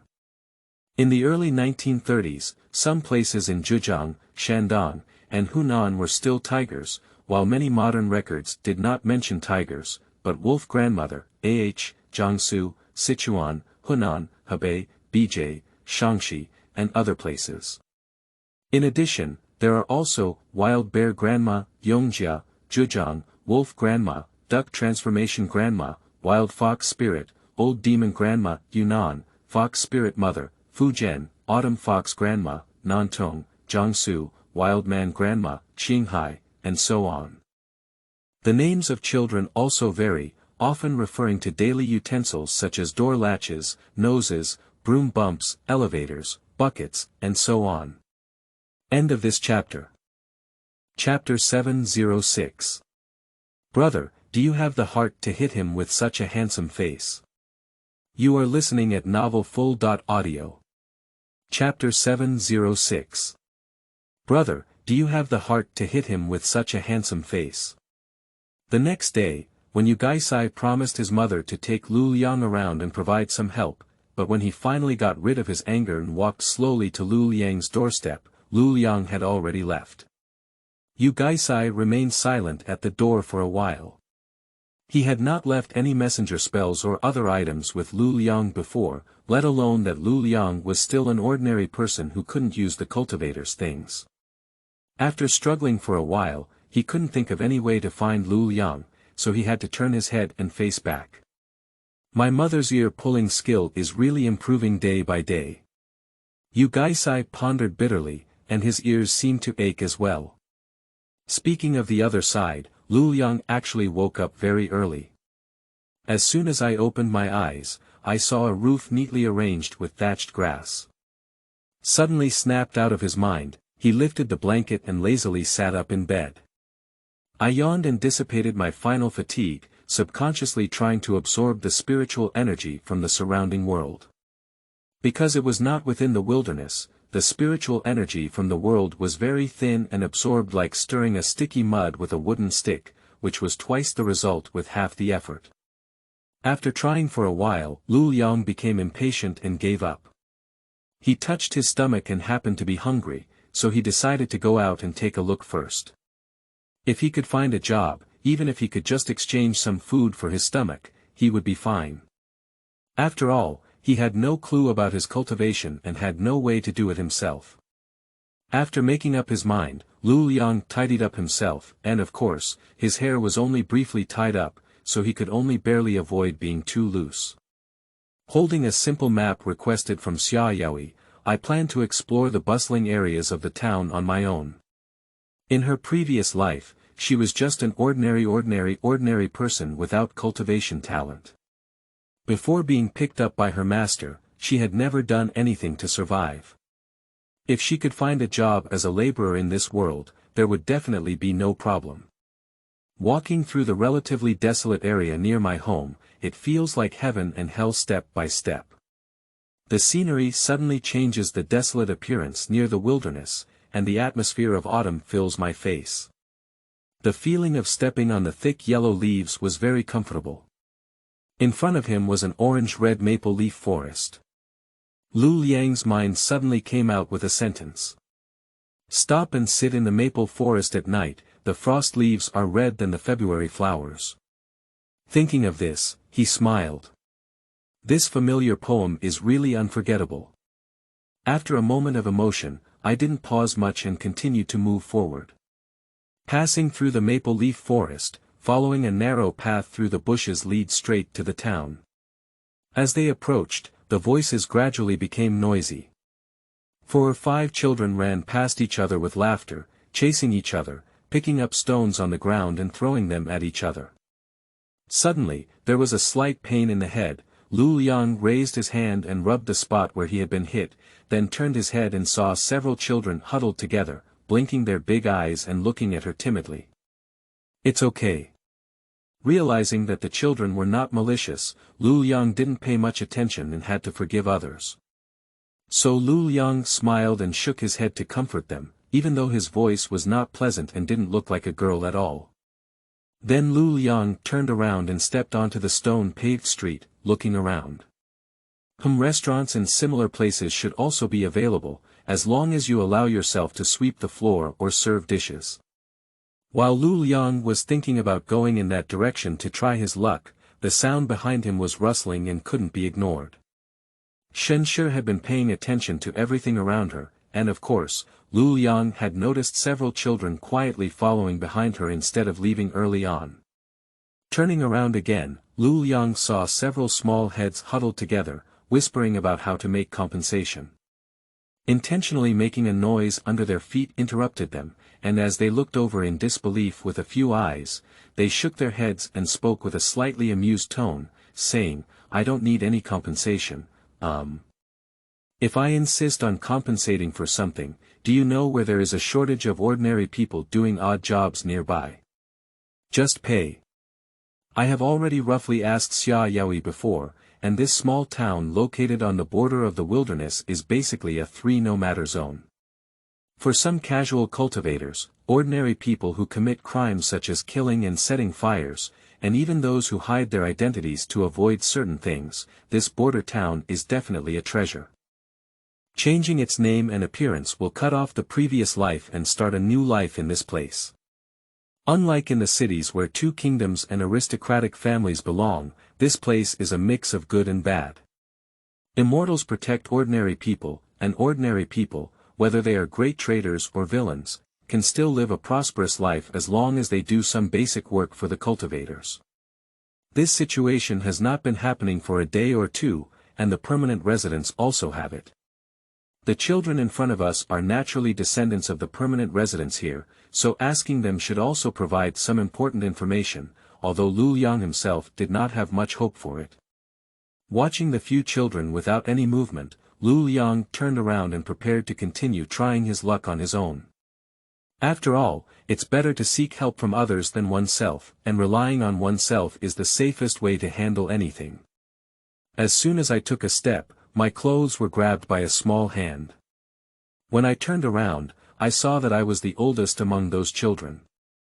My hair was divided into two halves, each tied into a knot shaped like a sheep's horn. My face was a bit chubby, but it was quite cute. The child beckoned a few companions to disperse, and when those 3 or 4 children scattered in different directions like birds and beasts, he finally got up and said to Liang with a chubby face, "My name is Daodu. If you want to find a part-time job, I can go ask my grandmother. It's near here. Do you want to go?" Liang raised his eyebrows and said, "Okay."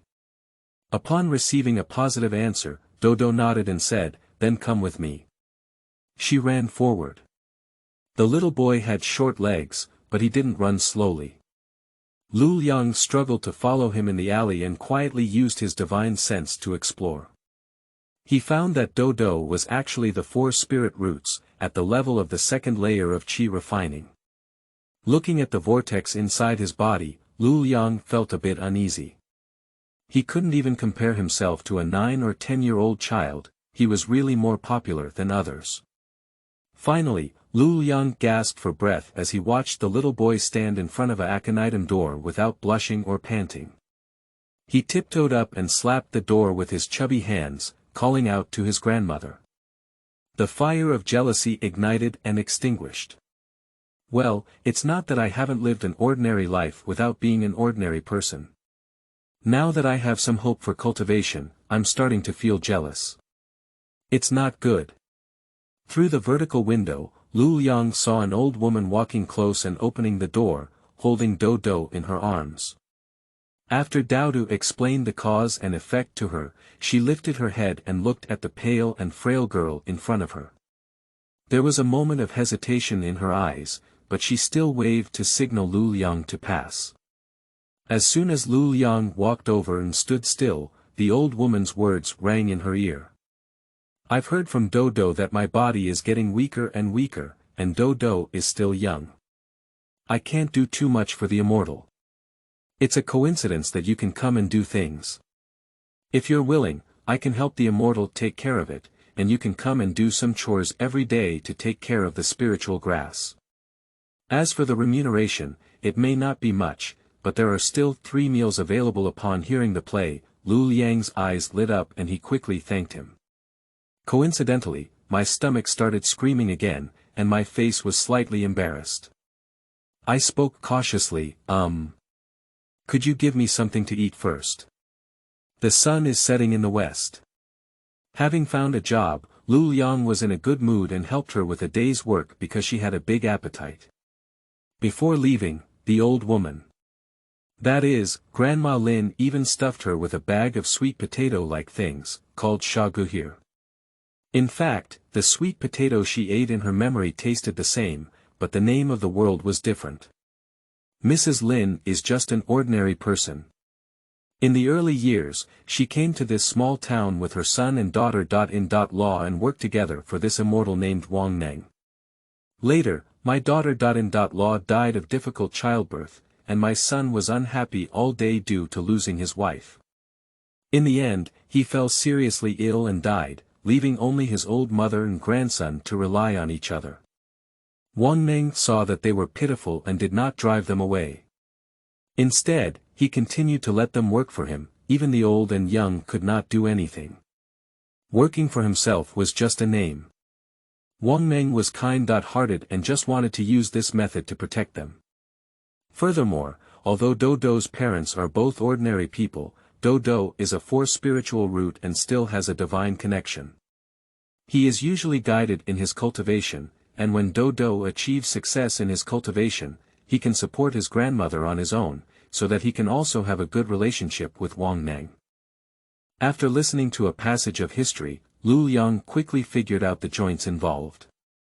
This cultivator named Wang Neng can also be considered a moral person in this place where fish and dragons are mixed. Thinking about this makes it even easier. With jobs, food, and a house to live in, all these things have been solved. Now, you can think about how to solve the problem of cultivation. On the way home, you have to pass through the busiest place in the town, and the restaurants and brothels are even more bustling at night.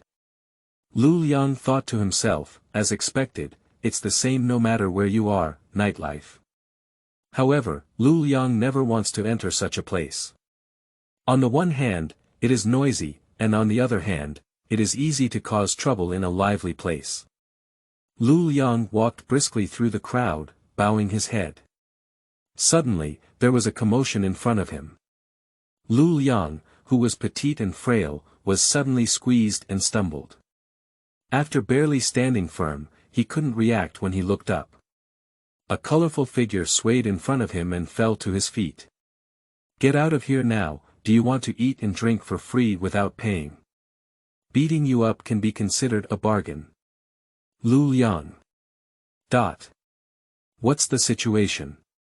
What's going on? Taking a cautious step back, her first reaction was to withdraw and leave. If she didn't leave at this moment, she wouldn't want to cause any trouble. However, the plan couldn't keep up with the changes, and before he could step out, he tightly grasped Liang's calf with both hands. Liang furrowed his brows, feeling that the matter was not simple, and should this person, his mother, be so precise in grasping her wound? The pain is so intense that I want to burst out. Liang lowered his head and stared at the person with a blue nose and swollen face. A person with a blue nose and swollen face was covered in a thick layer of powder, which was mixed with blood and turned into a paste. Half of the face is high and swollen. It seems that the person who started here has taken special care of it. Both eyes, without exception, are panda eyes, unexpectedly very symmetrical and do not force to death. Obsessive-compulsive disorder. What's even more amazing is that there is a bright red flower on his messy hair. In short, his appearance looks very miserable, but even so, Liang still has no expression or pity. Liang carried a small cloth bag in one hand and gestured with his fist in the other hand on the person's face, calculating from which angle and how much force to use to make him quickly game over. The person with a blue nose and swollen face trembled and let go of one hand, teasing their messy hair and squeezing their panda eyes in an attempt to cast a seductive glance to save their life with their appearance. "Little sister, can you bear to hit me with my handsome face?" As soon as the words fell, a punch hit and nosebleeds flowed profusely. Am I completely invincible to his mother's patience? Sweet potato. The tuberous root of the leguminous vine plant sweet potato. Also known as sha gu, tu gua, liang gua, liang shu, shu gua, and sweet potato. It is cultivated in the central and southern regions of China, as well as in Fujian, Taiwan, and other places. Let's pretend we don't know if saga equals sweet potato is good or not. Stop talking, life is fleeting. By the way, do you have any wild readers? Let me know that I'm not alone. End of this chapter. Chapter 807. An Unlucky Day in the Liang Spring Dynasty. You are listening at novelfull.audio. Chapter 807. An unlucky day in the Liang Spring Dynasty. When Liang Chunqiao sat in the restaurant, he naturally didn't think too much about it. He ordered a bunch of dishes, held someone else's money bag, and was happily preparing to taste delicious food. However, in the next moment, his dream shattered.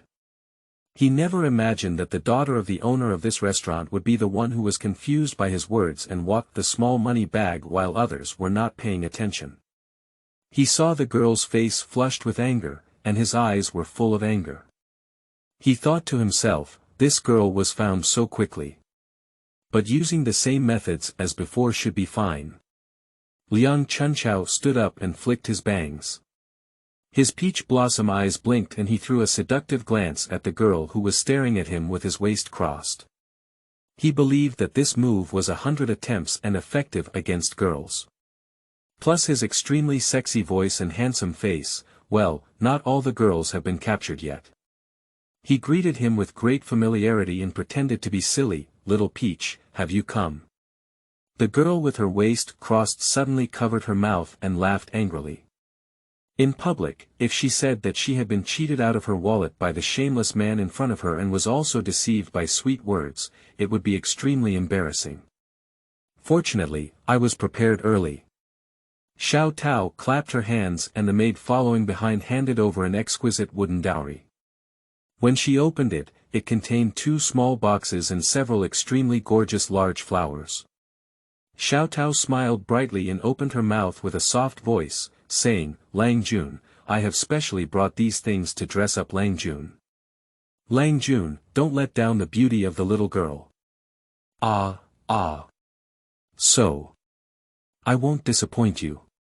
Unexpectedly, things would develop like this. Liang Chunchao had a dull expression, forced to smile, but at the same time, his whole body was covered in cold sweat. There was an inexplicable sense of bad omen, and he was calculating in his heart how to escape. Liang Chunchao was originally a dual spiritual root, with decent qualifications.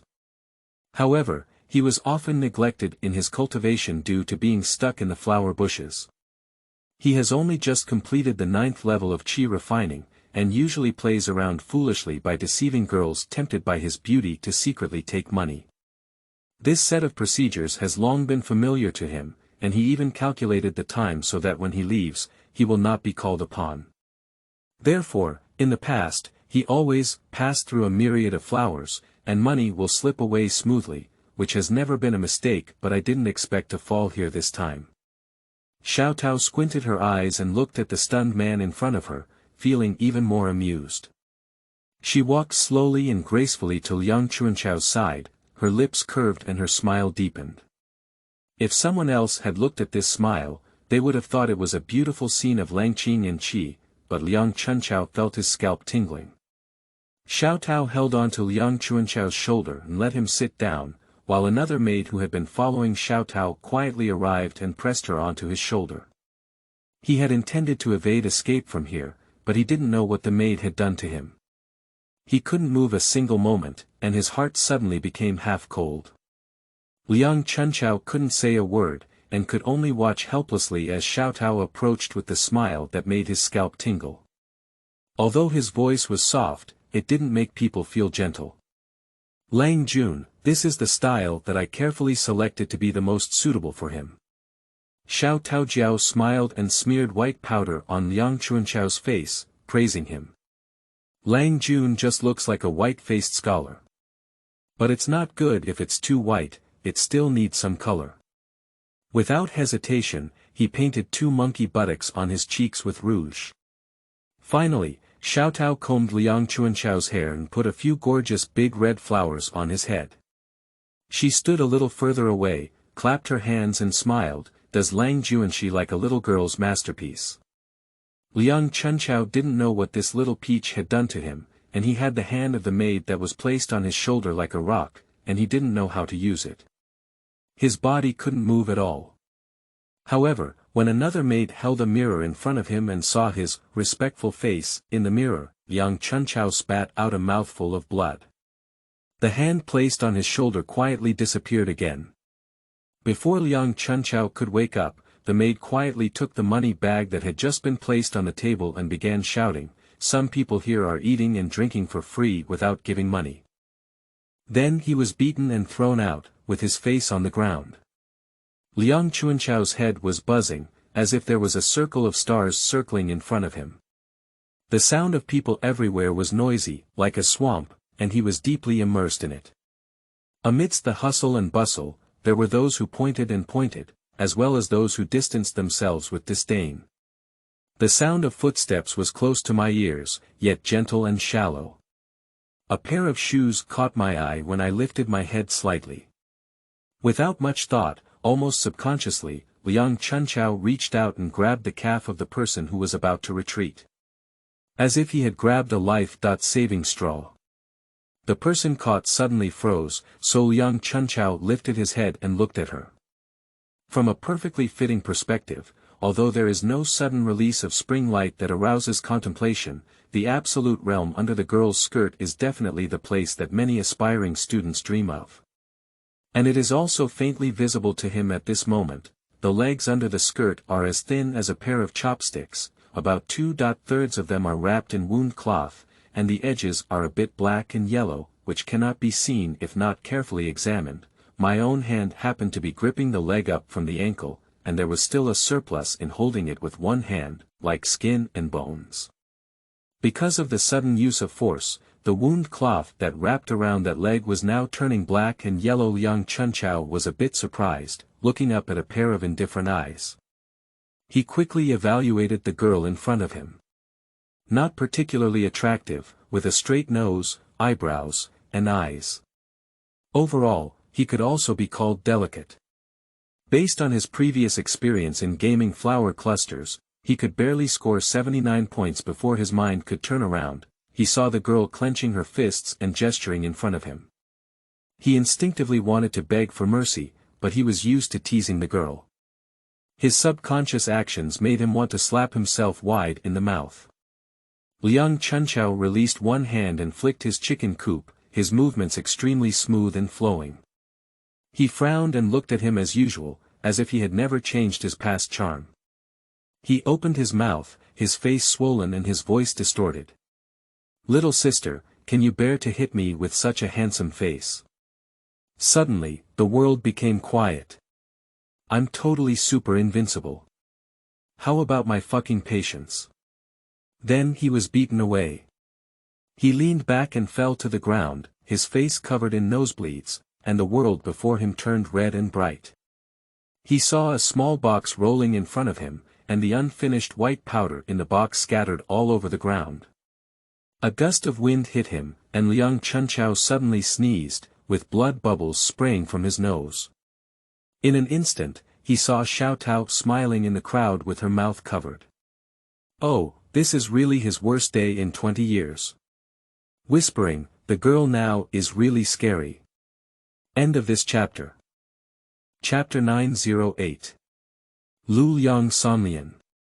No, hurry up and get out of here. It's none of my business. You are listening at novelfull.audio. Chapter 908. Liang Sanlian. No, hurry up and get out of here. It's none of my business. Liang didn't want to cause any trouble at all. He glanced at the person lying on the ground and turned around, then squeezed through the crowd and headed home on his own. The wound on the leg is slightly painful, and coupled with being pulled on the calf just now, it is likely that a few pustules have been pinched and broken. The pus that flows out is seeping out on the wound cloth, causing nearby wounds that have not grown well to also ache. If I ever come across that naughty guy again next time, I definitely want him to look good. Liang gritted his teeth and fiercely thought that there would be many variables in the crowd. This is not a good place to start, so let this guy go for now. Just now, with that punch, there were still some bloodstains on his hands. Liang frowned with disgust, looked left and right, and found a clump of grass to stick to. Only then did he continue his journey home with satisfaction. Quickly approaching the maple leaf forest, Liang suddenly stopped in his tracks. Liang never stopped exploring her surroundings with her divine sense for a moment. She lived alone without cultivation and could not use magic to defend against enemies. However, after living for several lifetimes, her divine sense was much stronger than others. Although she had not learned the techniques of divine sense attacks, she only detected possible dangers. It was still possible for her to have time to escape before the danger came. As the saying goes, if you can't provoke me, you can't hide. Just now she noticed that someone had been letting down behind her, and by this time she was almost home. Since she didn't feel the malice of that person, let's take a look here and see what that person really wanted to do. Just as he stood firm, he kicked away a small stone at his feet and a figure rushed out from one side with lightning speed. Liang instinctively turned aside, but the figure still maintained its momentum and crashed into a shrub.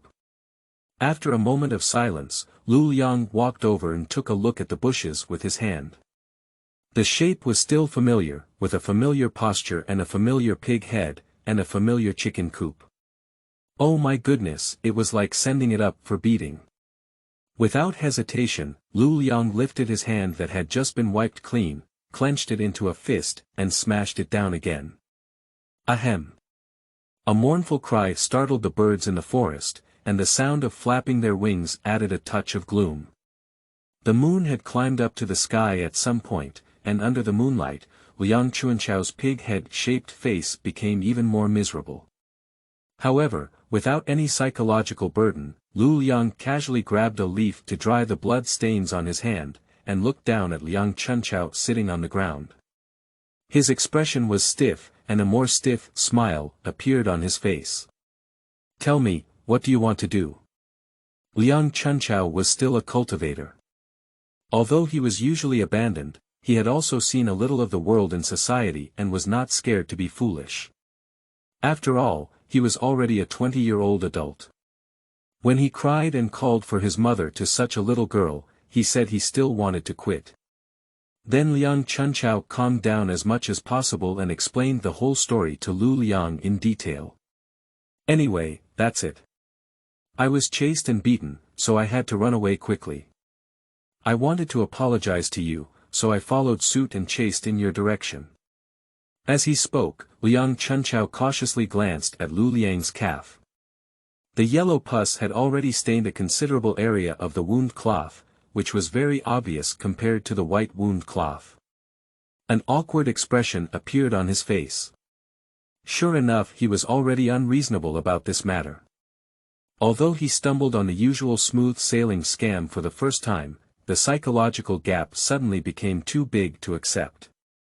Now, he even pinched the girl's wound, making the situation even more unfavorable for himself.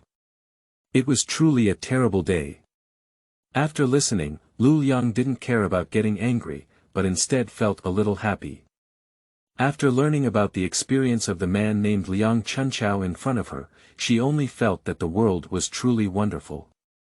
Luck can also have an impact on a person to some extent. Taking Liang Chunchao as an example, he made a living by deceiving girls through his game of flowers. Previously, he was lucky enough not to be exposed for his scams, so he subjectively believed that his scams would never go wrong. However, this time, he was caught and beaten out in front of everyone's eyes, causing him to lose face and cutting off his desire to continue deceiving more girls in the future. Even more rare is that he actually came to apologize, from this point of view, at least not an incurable type. It is understandable that people have different personalities and ways of dealing with things due to different environments and experiences. But it is precious if a person can wake up on the wrong path and return to their correct path.